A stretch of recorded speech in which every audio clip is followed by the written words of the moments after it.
Assalamualaikum teman pemilih, selamat datang di podcast Bicara Pemilu di KIP Gayo Luas. Ini adalah acara podcast perdana yang dilaksanakan oleh KIP Kabupaten Gayo Luas.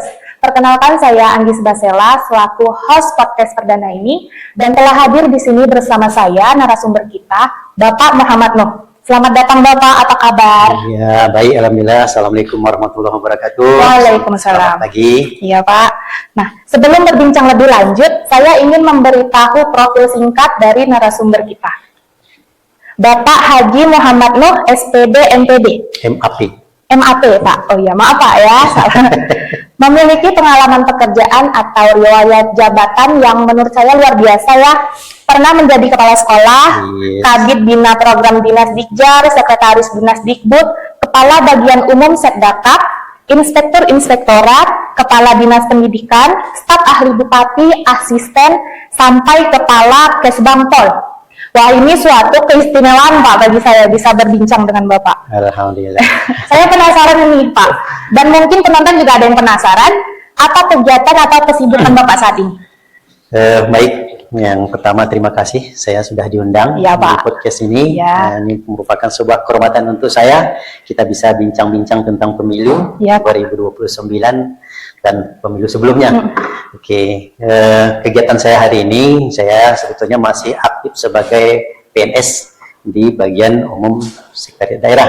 Nah, setelah setahun yang lalu saya resign dari Kepala Badan Kesbangpol. Nah, di samping itu juga kegiatan saya di sore hari dan Sabtu Minggu itu juga tetap kita mendukung program pemerintah, dalam hal ini kegiatan yang digagas oleh Bapak Bupati dan Wakil Bupati tentang budidaya kopi. Jadi kita hari ini walaupun sudah menjelang pensiun, kita juga nanam kopi dalam rangka mendukung program yang sudah dicanangkan oleh Bapak Bupati Gayo Luas. Demikian saya. Iya Pak. Ya baik, itu dia kegiatan atau kesibukan Bapak Nuh ya pada saat ini. Nah, jadi teman pemilih, podcast ini bertajuk Bicara Pemilu di KIP Gayo Luas, mengangkat tema atau topik pembahasan mengenai indeks partisipasi pemilih dalam pemilu dan pilkada serentak tahun 2024 di Kabupaten Gayo Luas. Langsung saja kita mulai perbincangan dengan narasumber kita. Nah Pak, dalam kaitan di kepemiluan nih, apa sih partisipasi terbaik yang dapat dilakukan oleh masyarakat? Baik, terima kasih. Nah, jadi sebetulnya inti daripada partisipasi ini itu kan yang paling utama itu kan hari H saat pencoblosan. Demikian.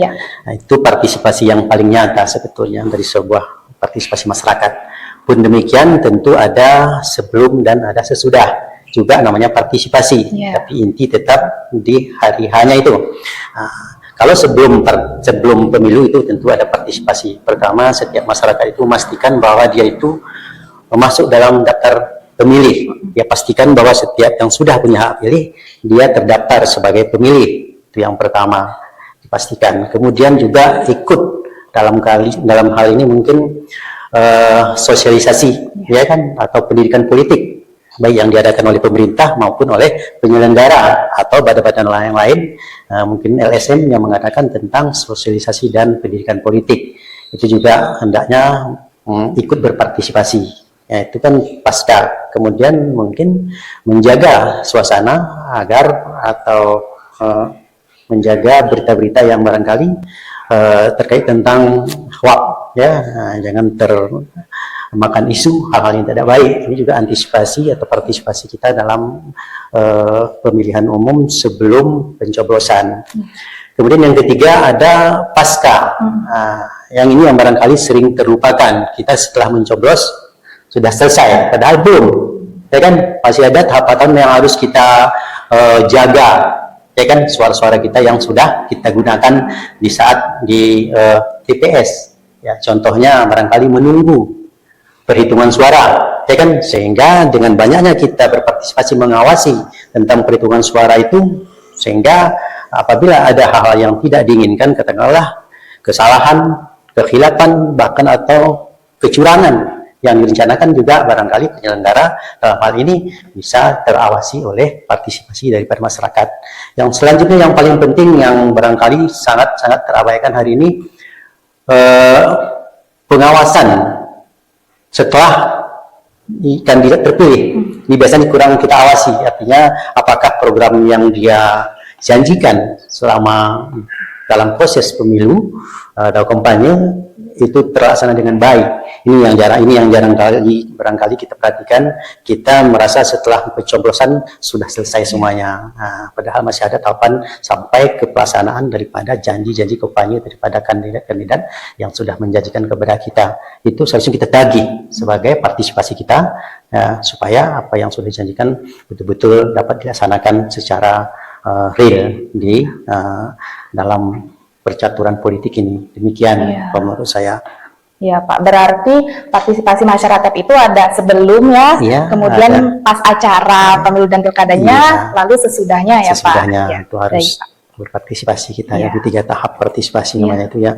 Nah, intinya yang di hari H itu. Iya, di hari H. Karena kalaupun kita ikut sebelumnya, kita jaga setelahnya. Kalau kita tidak ikut mencoblos, kan sama juga itu tidak ada bermakna, kan demikian. Benar, Pak. Demikian, Pak Anggis ya. Iya Pak, baik Pak. Jadi bagaimana dengan masyarakat di perkotaan dan pedesaan Pak? Kan sudah pasti aspek kehidupan mereka berbeda ya Pak. Jadi apa perbedaan masyarakat di perkotaan dan pedesaan terkait partisipasi mereka di dalam pemilu dan pilkada Pak? Apa yang mempengaruhinya Pak?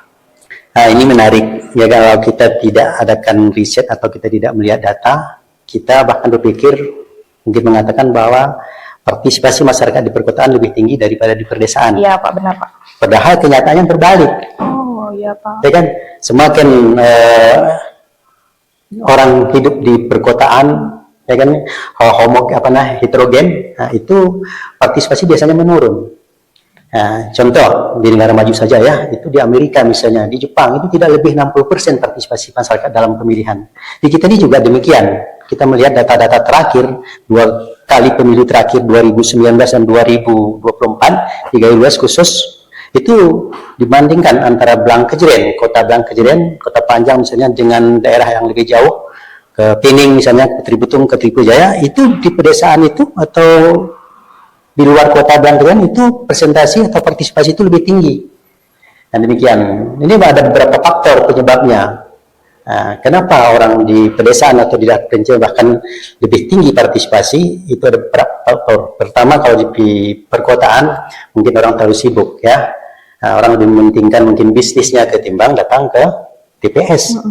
Kemudian faktor daripada mungkin kandidat yang dia sudah tahu oh itu tidak perlu, barangkali tidak sesuai dengan keinginan dia, asumsi dia, oh tidak perlu saya hadir. Atau bahkan orang di kota itu kan mobilitasnya tinggi. Artinya dia mungkin bepergian keluar kota, kayak gitu. Atau memang dia di saat itu mungkin ada kebutuhan di luar daripada kota itu. Jadi karena mobilitasnya sangat tinggi, makanya partisipasi daripada kota-kota besar itu biasanya itu lebih rendah daripada partisipasi orang di pedesaan atau di daerah luar kota. Kenapa di luar kota itu lebih tinggi? Itu ada beberapa faktor juga penyebabnya. Pertama, mereka mungkin tidak tahu, mereka masih lugu, masih polos. Kalau pemilu seolah seperti pesta, kan demikian. Mungkin disitulah tempat dia berkumpul rame-rame. Kayak gitu, merupakan hiburan juga bagi mereka. Yang kedua, barangkali memang ada ajakan daripada tokoh-tokoh di pedesaan atau di kecamatan itu, orang-orang yang dituakan begitu, yang ditokohkan itu, cakapan itu masih didengar, gitu ya, ajakan itu masih dipatuhi, ya kan, atau di respon oleh masyarakat. Jadi itu juga menjadi salah satu faktor. Kemudian di samping itu juga dia tidak tahu informasi lebih luas, ya kan, apa itu pemilu, bagaimana itu prosesnya. Yang penting hari itu adalah pesta kita. Dia merasa ke TPS itu adalah sebuah hari yang sangat penting, pakai baju baru bila perlu, kayak gitu. Ya, Pak, khususan gitu, apalagi libur lagi kan. Jadi itu sebuah kebanggaan dia hadir. Makanya barangkali tingkat partisipasi masyarakat di perkotaan dan di luar kota itu berbeda dia secara signifikan. Contoh di Blangkejeren mungkin 80%-an, tetapi di luar itu bisa sampai 90%. Jadi seperti itulah. Begitu kalau menurut analisa kami dan data-data yang kami baca selama ini, itu memang di perkotaan itu persentase partisipasi masyarakat itu lebih rendah daripada di luar kota. Iya. Begitu ternyata ya. Saya pikir juga selama ini yang di perkotaan itu mungkin partisipasinya lebih besar daripada yang di pedesaan. Iya. Meskipun akses internet itu kan sulit ya kan Pak di pedesaan, tapi malah yang di pedesaan yang tingkat partisipasinya tinggi. Iya, yang selama ini yang kita lihat seperti itu Iya, hasilnya ya kan. Tapi kan hasilnya kan lihat situasi juga. Tidak selalu dia seperti itu. Iya. Mungkin di pemilu yang akan datang bisa saja hal ini berbalik kan. Jadi lihat waktu dan kondisi seperti Iya, itu. Ya. Baik Pak. Nah, sejauh ini Pak, dari hasil pelaksanaan pemilu dan pilkada sebelumnya, berarti pemilu dan pilkada serentak tahun 2024 ya Pak? Ya. Nah, itu sudah sampai mana Pak partisipasi masyarakat di Gayo Luas ini menurut pandangan Bapak? Baik, itu kalau karena saya selama ini kan sebelum ini juga saya aktif di waktu itu asisten 1 saya itu aktif di Des Pemilu. Iya. Kemudian akhir-akhir ini saya di 2024 itu saya kebetulan sebagai Kepala Badan Kesbangpol. Nah, itu partisipasi masyarakat di Gayo Luas ini saya kira sudah sangat cukup tinggi karena di atas rata-ratanya di atas 90%. Iya Pak. Ya kan, baik 2019 maupun di 2024 ini angka yang sebetulnya membuktikan bahwa penyelenggara itu betul-betul melaksanakan kewajibannya, baik itu KIP maupun Panwas, demikian juga dengan pemerintah. Jadi mengerahkan bagaimana meningkatkan partisipasi itu, bagaimana memberikan pendidikan politik dan sosialisasi kepada masyarakat, sehingga partisipasi yang saat ini kita lihat di atas 90%, di atas partisipasi nasional, itu saya kira sudah cukup tinggi. Karena kalau 100% pun kan hal-hal yang barangkali mustahil, ya kan? 100% pendudukannya dari sekian banyak, dari 63.000 warga itu tidak mungkin hal itu tidak ada halangan. Iya benar. Ya kan demikian dalam acara keluarga aja barangkali kita 10 orang mungkin untuk buat acara mungkin belum tentu hadir semua. Iya. Apalagi ini 63.000. Jadi untuk jumlah pemilih yang 60 ribuan itu persentase di atas 90% itu suatu hal yang saya kira sudah cukup dan sangat-sangat tinggi. Demikian Iya, untuk Gayo Luas ya. Iya Pak. Jadi melihat data tingkat partisipasi masyarakat di Gayo Luas tersebut Pak, di tahun 2019 ke tahun 2024 itu kan mengalami kenaikan yang signifikan itu ya Pak. Itu kira-kira apa ya Pak yang mempengaruhinya Pak? Ada beberapa faktor kalau kita lihat, itu baik dari faktor penyelenggara, faktor pemerintah, dan faktor daripada kandidat atau peserta pemilu itu sendiri. Ini satu kesatuan dia, gitu. Itu membuat partisipasi itu meningkat. Barangkali pertama dari faktor pemerintahnya. Pemerintah kita lihat getol mengadakan sosialisasi mulai dari Kementerian Dalam Negeri, Kesbangpol Provinsi, Kesbangpol Kabupaten, itu dari pemerintah. Bahkan kita buat di pemerintah itu biasanya kita buat apa namanya lagi itu Des Pemilu, ya kan, juga kerjanya memantau dan memastikan bahwa penyelenggaraan pemilu ini betul-betul sudah siap. Gitu. Jadi peran pemerintah dalam meningkatkan partisipasi ini sangat penting, yang mulai dari pusat sampai kepada daerah. Kemudian penyelenggara dalam hal ini tentu KIP dan Bawaslu, ya kan, ini juga menjadi faktor karena di KIP itu juga ada sosialisasi, ya kan, juga ada simulasi, kan demikian. Kemudian ada lagi penyiapan yang sangat penting logistik di lapangan. Itu peran serta daripada penyelenggara pemilu ini membuat partisipasi ini bisa signifikan naik dengan meningkat begitu. Yang terakhir yang juga tidak kalah pentingnya itu peserta pemilu itu sendiri. Kandidat itu sangat mempengaruhi orang antusias tidak. Ini perlu dipilih atau tidak. Kan demikian. Jangan-jangan kalau saya tidak ikut, kandidat saya tidak menang. Kan demikian. Jadi ini faktor daripada kandidat ini atau peserta daripada pemilu ini juga bisa mempengaruhi naik turunnya partisipasi masyarakat. Kalau orang misalnya kandidatnya atau peserta pemilu itu tidak diminati, tidak disukai masyarakat, mungkin masyarakat acuh. Ya, tidak tertarik, sama saja itu tidak tertarik. Siapa yang mau dipilih, kan demikian. Jadi mereka mungkin lebih penting nyangkol ke kebun, ke pasar, cari duit, ketimbang ikut kita ke TPS. Demikian. Jadi 3 faktor ini saya kira sangat mempengaruhi partisipasi masyarakat dalam pemilu, terutama dari 2019 ke 2024 ini kerja keras KIP juga tidak bisa diabaikan, ya kan? Artinya memang gencar untuk sosialisasi demikian. Nah, itu saya kira faktor-faktor penyebab kematangan kita dalam melaksanakan pemilu, sehingga partisipasi ini bisa meningkat secara signifikan dari 2019 ke 2024 ini, dari 80 sekian persen menjadi 90%. Ini hal yang sangat barangkali kerja yang luar biasa daripada semua yang saya sebutkan tadi, 3 unsur tadi. Demikian. Ya baik, melihat antusiasme masyarakat dalam pemilu dan pilkada tahun 2024, Pak, apakah ada kekhawatiran akan menurunnya partisipasi masyarakat di pemilu ke depannya kan, Pak? Atau malah meningkat partisipasinya? Karena seperti yang sudah kita ketahui ya, bahwa MK telah memutuskan mulai tahun 2029 pemilu dipisah. Ada pemilu nasional untuk memilih presiden, DPR, dan DPD. Ada pemilu daerah untuk memilih bupati, DPRD provinsi, dan DPRK. Jadi pemilu yang biasa kita kenal dengan pemilu 5 kotak itu sudah tidak berlaku lagi ya Pak. Ya. Itu menurut pandangan Bapak bagaimana Pak? Baik ya, tentang partisipasi antara 2024 dengan 2029 mungkin itu kita sebetulnya tidak perlu khawatir, ya kan? Itu by proses. Ya kan, kembali kepada 3 unsur utama tadi, kandidat, pelaksana, penyelenggara, dan pemerintah.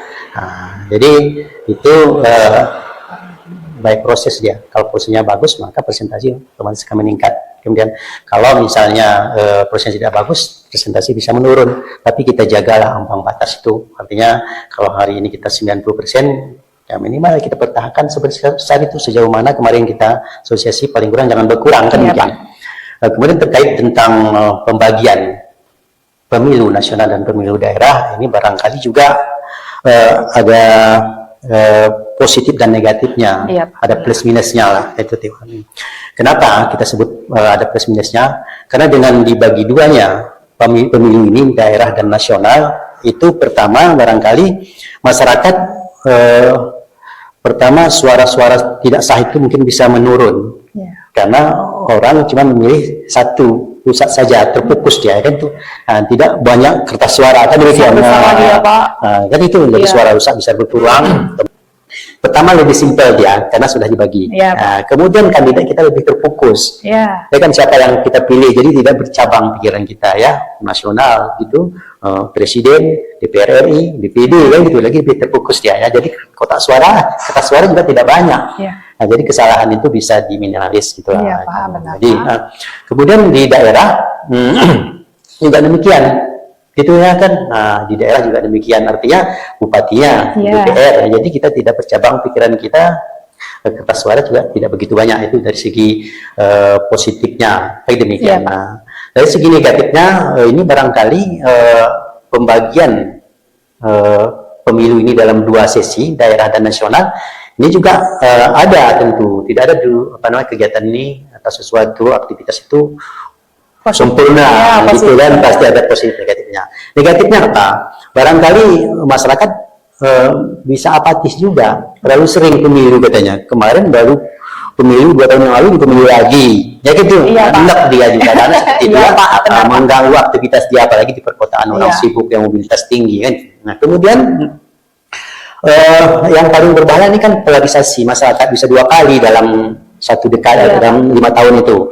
Ya kan, pertama nasional itu terjadi polarisasi antara masyarakat, ya, perpecahan karena pilihan gitu ya, perpecahan namanya kelompok begitu ya. Kemudian waktu nanti pilihan pemilu daerah juga terjadi lagi polarisasi.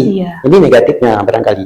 Kemudian biaya bisa lebih besar, baik biaya yang dikeluarkan secara real oleh pemerintah maupun biaya kos yang dialami oleh masyarakat itu sendiri secara ekonomi. Karena 2 kali libur ya kan, jadi ini sebetulnya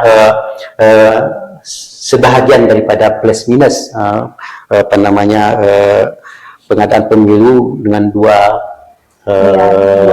kalian, pelaksanaan 2 kali seperti itu dia. Jadi tapi kita sebagai masyarakat, kita tentu terutama KIP itu pemerintah daerah itu kan lebih gampang sebetulnya, ya kan, tidak ribet menyiapkan kartu suara kan gitu. KIP terutama kan lebih Pengawasan juga di Bawaslu lebih simpel, Iya, ya, tidak banyak yang diawasi. Jadi itu ya barangkali plus minus daripada pelaksanaan daripada Pemilihan peraturan ini ya, peraturan Mahkamah Konstitusi Iya, ya Pak.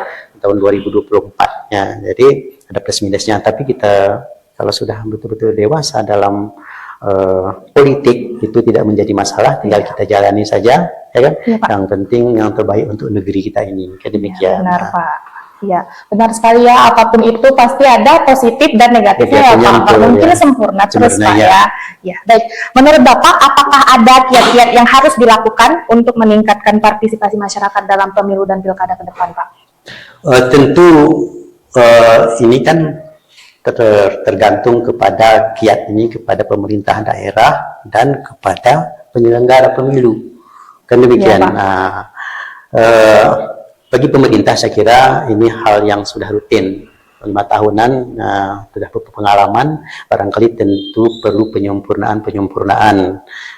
Barangkali sosialisasi yang dilaksanakan selama ini masih kurang, terutama tentang gender begitu ya. Oh, iya. Barangkali perlu sosialisasi khusus kepada wanita misalnya, kepada dunia usaha, kepada pemilih pemula, kayak gitu. Iya. Kalau selama ini pengalaman kami selama di Kesbangpol itu pemilih pemula barangkali hanya kita sempat sekolah-sekolah SMA di sekitar kota saja, karena keterbatasan anggaran dan keterbatasan yang lain-lain seperti itu. Ya, jadi itu juga mempengaruhi kemudian kepada masyarakat atau tokoh-tokoh masyarakat juga kadang-kadang kita kurang. Jadi triknya yang seperti ini itu barangkali itu yang kita tambah frekuensi ya, sosialisasi begitu.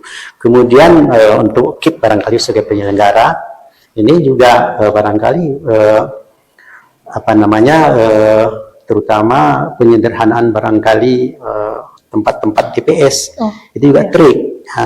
Ada kita lihat misalnya TPS itu di lorong, sulit akses dicapai oleh pemilih gitu. Jadi karena kesulitan parkir nggak usah jadi, itu juga salah satu trik. Kemudian tidak ada informasi yang jelas ke TPS yang selama ini mungkin belum ada. Misalnya diadakan di lorong sana, di simpang ini, di perempat ini seharusnya ada panah misalnya, ya kan buat panah tempat pemungutan suara, petunjuk arah ya. Petunjuk arah. Jadi barangkali itu kan salah satu trik.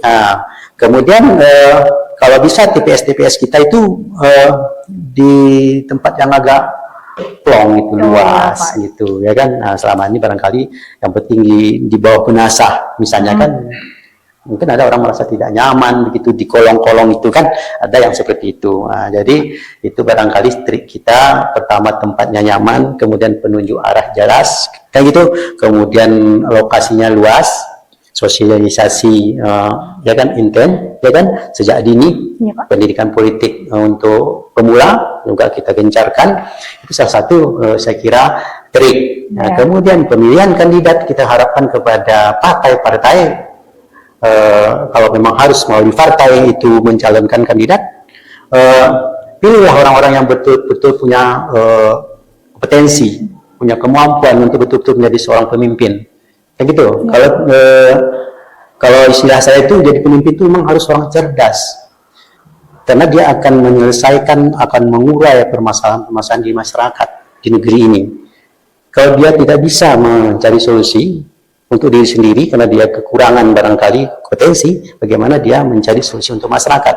Makanya pemimpin itu yang 4 itu sebetulnya itu syarat mutlak, utama cerdas, harus itu integritas atau namanya al-fatanah gitu ya, jujur. Jadi kalau orang kandidat itu bukan orang yang bisa dipercaya dan bukan orang yang pintar, orang juga bisa apa itu bilangnya, itu calonnya pun bisa menurunkan partisipasi masyarakat.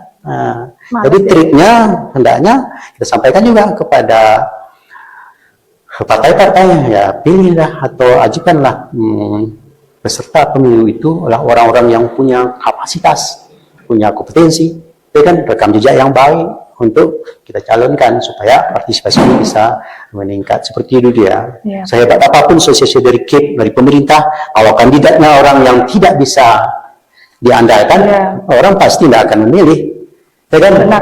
Karena dia akan bayangkan hasilnya kalau dia memimpin nanti kita tambah rusak. Iya, Pak, benar. Jadi otomatis dia abai kan partisipasi bisa menurun. Jadi Iya, Pak. seperti itu dia. Jadi faktor kandidat yang kita ajukan juga menjadi Iya. trik ya. Iya Pak, baik Pak. Iya Pak. Melihat masyarakat sekarang ini Pak, mungkin masih ada kalangan masyarakat yang memiliki ketidakpercayaan politik nih. Nah, jadi mereka menganggap bahwa berpartisipasi di pemilu dan pilkada itu tidak perlu. Jadi kan ini Betul. salah satu hal yang menimbulkan golput ya Pak. Nah, menurut Bapak bagaimana itu Pak, menurut pandangan Bapak? Nah, ini kan tugas kita bersama nih ya, Iya. baik pemerintah, kemudian penyelenggara pemilu dalam hal ini KIP, ini tugas termasuk tugas tokoh masyarakat lah yang paham tentang politik, pendidikan politik supaya masyarakat tidak golput gitu. Nah, pun banyak masyarakat mengatakan bahwa untuk apa kita pilih, kayak gitu. Iya. Itu kan tidak menyelesaikan permasalahan sebetulnya.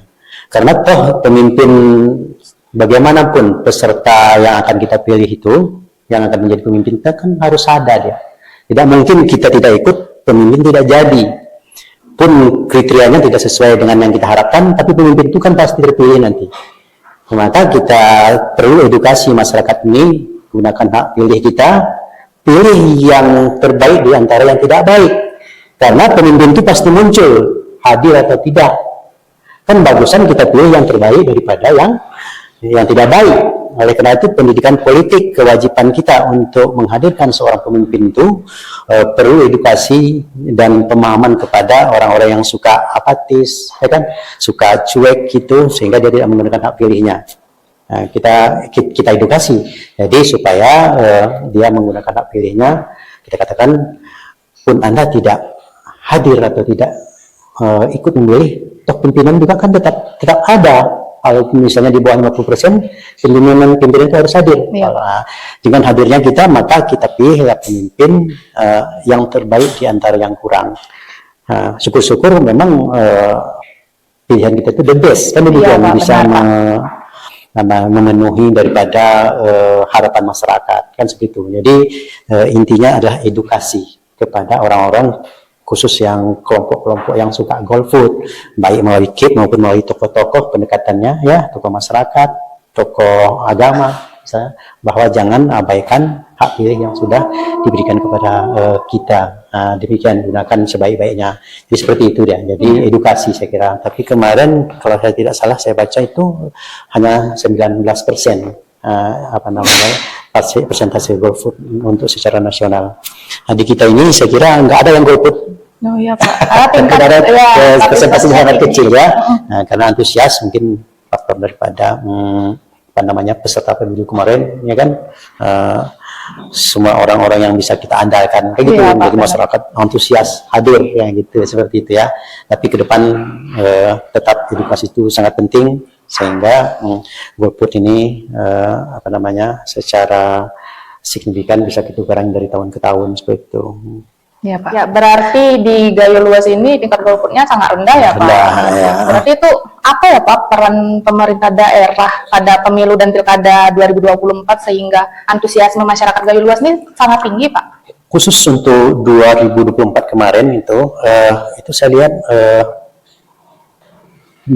PJ Bupati, kemudian kemarin Muspida, itu ya, Kesbangpol dan camat-camat itu memang untuk 2024, karena saya masih ada di dalam itu sebagai Kabin Kesbangpol, itu kita keliling itu dari kecamatan ke kecamatan ya, untuk mensosialisasikan, untuk memastikan penyelenggara di kecamatan, di desa-desa itu ya, walaupun tidak seluruhnya tetapi sebagian besar itu kita kunjungi kesiapan itu ya. Jadi dengan hadirnya Muspida gitu dan penyelenggara pemilu ke kecamatan dan ke desa-desa, itu sangat menjadi perhatian daripada masyarakat.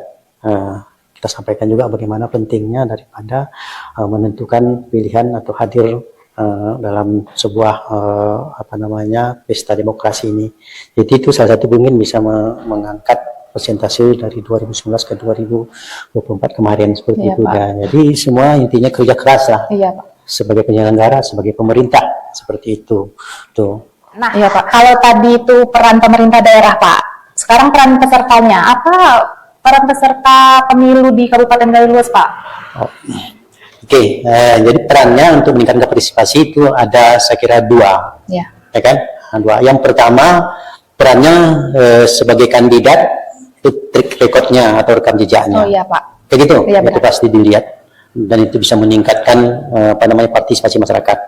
Kedua mungkin metode kampanye yang digunakan oleh kandidat itu sendiri itu berperan besar terhadap partisipasi daripada pemilih di bawah, ya, di grassroots gitu ya. Jadi dua faktor ini, ya kan, pengalaman pribadi, record, kemudian metode kampanye yang digunakan, itu ya menjadi hal yang sangat mempengaruhi daripada partisipasi dari masyarakat itu sendiri. Itu peran daripada salah satu peran daripada peserta pemilu itu sendiri untuk meningkatkan partisipasi daripada pemilih kemudian. Ya baik, ternyata itu ya peran pemerintah daerah dan peran peserta pemilu di Kabupaten Gayo Luas dalam meningkatkan partisipasi masyarakat di pemilu dan pilkada serentak tahun 2024 kemarin. Nah, ini terakhir Pak, sebagai penutup Pak, berikan masukan dan saran untuk KIP Kabupaten Gayo Luas dalam meningkatkan partisipasi masyarakat atau partisipasi pemilih di pemilu dan pilkada ke depannya. Ya, mungkin Pak nggak langsung sampai naik 100% Pak, setidaknya bisa mempertahankan indeks partisipasi sebelumnya. Oke, pesan saya tentu kinerja selama ini sudah sangat bagus untuk KIP karena bisa meningkatkan persentase signifikan dari 2019 ke 2024. Kita tidak boleh merasa puas, berbangga besar, apalagi besar kepala kan gitu. Nah, kita tetap harus bekerja keras ya, kita tutupi barangkali kelemahan kita selama ini itu. Nah, kemudian kita kita tingkatkan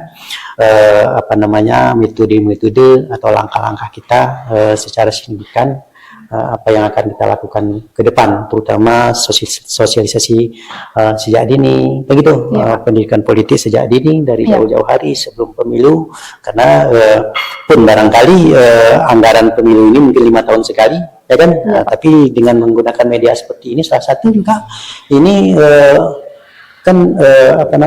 cara kita meningkatkan partisipasi, mungkin dengan ada cara-cara lain yang murah meriah tanpa harus di endorse dana dari pemerintah daerah, ya kan, dengan dana yang ada mungkin bisa melalui WhatsApp, Facebook kan gitu. Nah, jadi itu cara murah meriah untuk memberikan edukasi kepada masyarakat kita untuk meningkatkan partisipasi daripada masyarakat kita dan memberikan pendidikan politik kepada seluruh lapisan masyarakat seperti itu.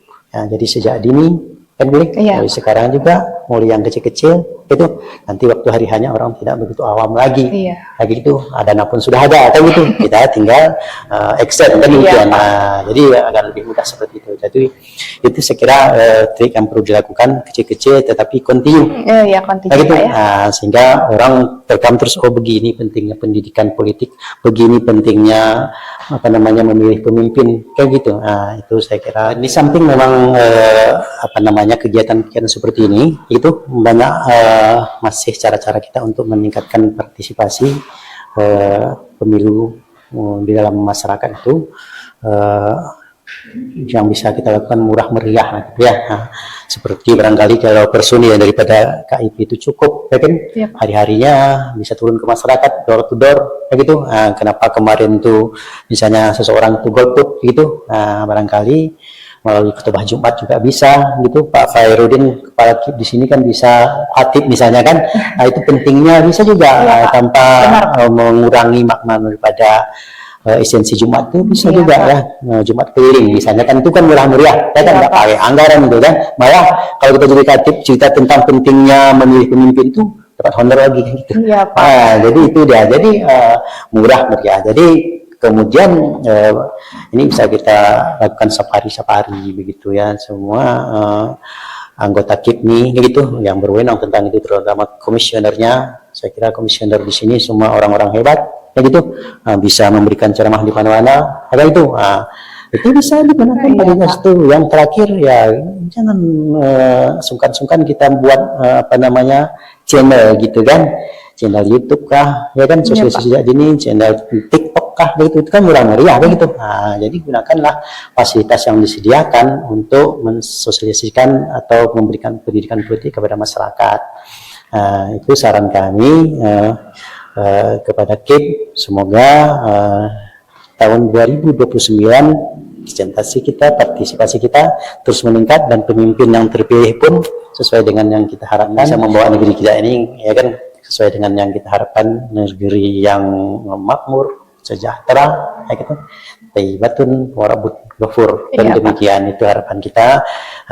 Dengan niat seperti itu, insya Allah ke depan atau dalam jangka waktu yang berapa lama, mungkin cita-cita kita akan terwujud semuanya. Demikian, jangan pernah berhenti berjuang dan berdoa. Seperti itu ya, Gis ya. Iya, Pak.